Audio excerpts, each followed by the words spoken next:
রাষ্ট্র, বিশ্ব, সমাজ কোনো একক গোত্রের হবে না, একক গোষ্ঠীর হবে না, সকল মানুষের হবে। এবং এটাই ইসলামের শিক্ষা। এর বিপরীত কখন ইসলামের শিক্ষা হতে পারে না।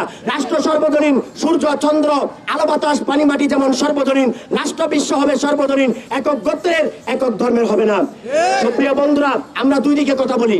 একটা বলি যে রাষ্ট্র একক গোষ্ঠীর, রাষ্ট্র বা বিশ্ব ব্যবস্থা একক গোষ্ঠীর, একক গোত্রের, একক জাতি নামে হবে না। ঠিক একইভাবে আমরা এটাও তুলে ধরি, রাষ্ট্র বিশ্ব ব্যবস্থা একক ধর্মের নামে হবে না। আমরা দেখি ইসলামের, কেবল ইসলামের নামে রাষ্ট্র, এটা ইসলামের আসল শিক্ষা নয়। আপনারা মদিনা সনদ একটা স্টাডি করুন। মদিনা সনদের প্রথম ধারায় কি বলছে? এই মদিনাবাসী এবং বিশ্ববাসীর জন্য মেসেজ দিয়েছেন আমাদের প্রাণাধিক প্রিয় নবী সাল্লাল্লাহু আলাইহি ওয়াসাল্লাম, রাহমাতুল লিল আলামিন, মুক্তিদাতা, মানবতার মুক্তিদাতা। সেই প্রিয় নবী কি বলেছেন? যে রাষ্ট্র বিশ্ব হবে সকল মানুষের জন্য।